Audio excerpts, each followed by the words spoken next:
അല്ല ഇതിനകത്ത് പ്രിയപ്പെട്ട ശിവശങ്കരോട് പറഞ്ഞപ്പോ എനിക്ക് ശരി വന്നു. കാരണം ഈ മൈസൂർ പാക്കിന് മൈസൂർ ശ്രീ എന്ന് പേര് മാറ്റിയത് പോലെയാണ് എന്റെ പ്രിയപ്പെട്ട സുഹൃത്ത് ശിവശങ്കർ ഈ ചർച്ച ഇപ്പൊ ഈ പറഞ്ഞ കാര്യങ്ങളല്ല. ഞാൻ അദ്ദേഹത്തിനോട് ഒന്ന് രണ്ട് കാര്യങ്ങൾ പറയാം.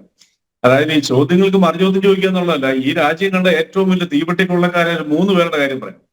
ഒന്ന്, അജിത് പവാർ 50,000 കോടി രൂപയുടെ തട്ടിപ്പ് നടത്താൻ ഇഡിയുടെ സമൻസ് എന്ന് ഹാജരായി അറസ്റ്റിന്റെ വക്കിലെത്തിയപ്പോഴാണ് അയാൾ നേരെ വന്ന് BJP ചേർന്ന് ഇപ്പൊ ഉപമുഖ്യമന്ത്രി രണ്ടാം തവണയും ബോംബെ മഹാരാഷ്ട്രയാണ്.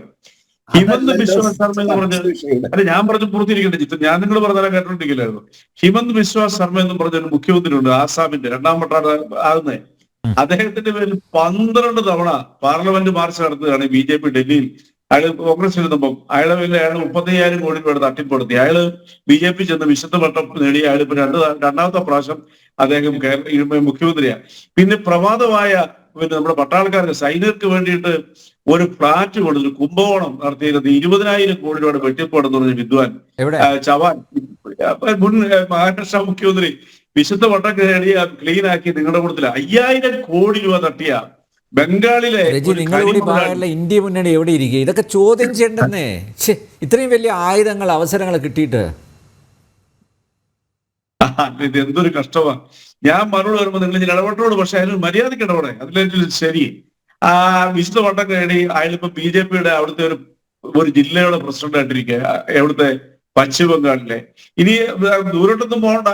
നിങ്ങളുടെ ചരിത്രത്തിൽ ഇത്തരം പിന്നെ രാജ്യത്തെ ബാങ്കുകളെ കൊള്ളയടിച്ച 11 ഗുജറാത്തിൽ നിന്നുള്ള ഒരാള് നമ്മുടെ കർണാടകക്കാരനും നമ്മുടെ മധ്യരാജാവിന് 2,15,000 രൂപയാണ് ഓൾ ടൂറിന് പേര് കൊള്ളയടിച്ചുകൊണ്ട് പോയത്. ഒരൊറ്റ ആളെ ഇന്ത്യയെ കൊണ്ട് അതിന് സാധിച്ചിട്ടുണ്ടോ?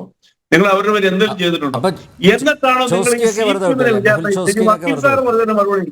അതൊക്കെ ഇത് ശരിയല്ല. ഒരു ചർച്ച മനോഹരമായിട്ട് പിള്ളേരി വക്കീൽ സാർ, പ്രിയപ്പെട്ട വക്കീൽ സാർ പറഞ്ഞതിന് ഒരു മറുപടി, ഒറ്റ മറുപടിയേ ഉള്ളൂ.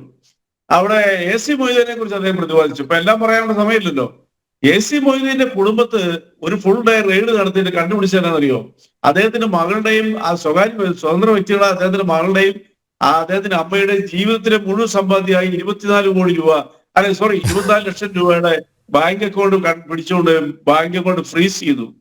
അവസാനം ബഹുമാനപ്പെട്ട കേരളത്തിന്റെ പിന്നെ ഹൈക്കോടതി പറഞ്ഞ വാക്കുകൾ ഞാൻ പ്രത്യേകം പറഞ്ഞു. ഞാനത് പറയാം.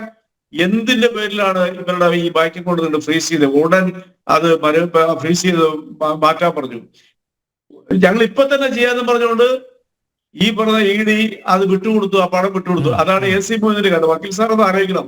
പിന്നെ അല്ല ഞാൻ ഒന്നും പറയാൻ സമ്മതിക്കാതിരുന്നേ. പിന്നെ ഇവിടെ ശിവശങ്കർ പറഞ്ഞ ഒന്ന് രണ്ട് കാര്യങ്ങളോട് പറയാതിരിക്കാൻ പറ്റത്തില്ല. അതായത് ശിവശങ്കർ ഞാൻ പറഞ്ഞ ചോദ്യങ്ങൾക്കൊന്നും അദ്ദേഹത്തിന് ഒരു മറുപടി ഇല്ലായിരുന്നു. ഗുജറാത്തിലെ ബാങ്കുകളെ കുറിച്ചോ ഈ പറഞ്ഞ അല്ലെ ഇതിനെ കുറിച്ചൊന്നും ഇതൊന്നും ഇത് റെജിലിക്കോസ് പറയുന്നതല്ലേ, ഈ രാജ്യം ചർച്ച ചെയ്ത കാര്യങ്ങളല്ലേ. പിന്നെ ഇലക്ട്രൽ ബോണ്ടിനെ കുറിച്ച് പറഞ്ഞു. CPM 1 രൂപയുടെ ഇലക്ട്രൽ ബോണ്ട് മേടിച്ചാണ് നിങ്ങൾ തെളിയിക്കാമോ? CPM വാങ്ങിയല്ലോ. അല്ല DMK ഇത് കേൾക്കൂ,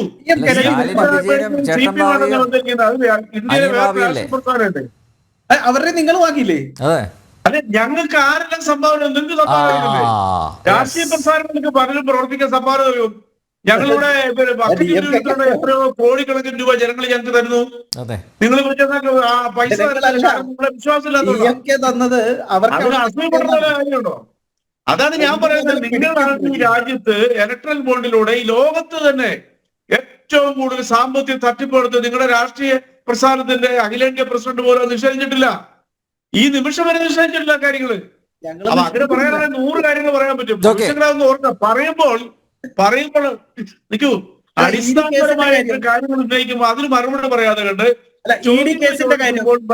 എനിക്ക് പയറഞ്ഞാഴി നല്ല മറുപടി പറയണ്ട്. ഞാനിവിടെ സംസാരിച്ചത് ഞാൻ ഒന്നുകൂടെ പറയാം. ആര് തട്ടിപ്പ് നടത്തിയാലും അവരെ അറസ്റ്റ് ചെയ്ത് ജയിലിൽ ഇത് കേൾക്കൂ.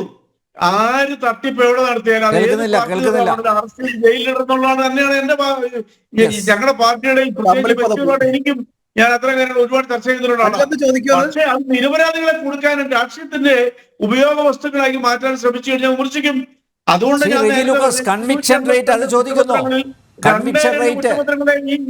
കാര്യത്തിൽ കോടതി ഇന്ത്യ ശിക്ഷിച്ചിട്ടുള്ളൂ. കേൾക്കുന്നില്ല കൺവിക്ഷൻ റേറ്റ് താങ്കൾ പറഞ്ഞത് തെറ്റിയില്ലേ?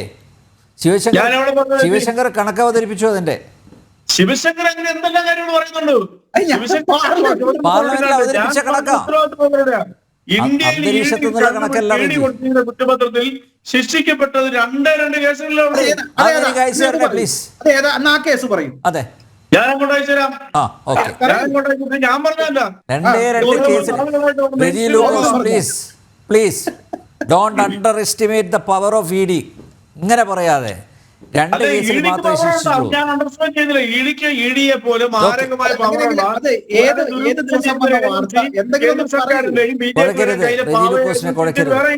നമുക്ക് ഇതെല്ലാം അവസാനിപ്പിക്കാൻ സമയമായി. പ്ലീസ്. അപ്പോൾ റെജിക്ക് ഇങ്ങനെ പറയാൻ പറ്റൂ. പക്ഷേ പ്രസ്ഥാനത്തിൽ വിശ്വസിച്ച് കരുവന്നൂർ സഹകരണ ബാങ്കിൽ പണം നിക്ഷേപിച്ച പാർട്ടിക്കാരെയാണ് CPM വഞ്ചിച്ചത്. പിച്ചച്ചട്ടിയിൽ നിന്നും കൈയിട്ട് വാരിയവരെ ED കയ്യോടെ പിടികൂടിയിരിക്കുന്നു. CPM ഇനി എന്ത് വാദങ്ങൾ ഉന്നയിച്ചാലും കരുവന്നൂരിലേത് സഖാക്കന്മാരുടെ സംഘടിത കൊള്ളയായിരുന്നുവെന്ന് ഇതിനകം തന്നെ പൊതുസമൂഹത്തിന് ബോധ്യപ്പെട്ടിരുന്നു. പ്രതിപ്പട്ടികയിൽ മൊയ്തീനും രാധാകൃഷ്ണനും വർഗീസും ഒക്കെ ഉൾപ്പെട്ടതോടെ CPM നേതൃത്വത്തിൻ്റെ അറിവോടെ തന്നെയായിരുന്നു കൊള്ളയെന്ന് ഉറപ്പിക്കാം.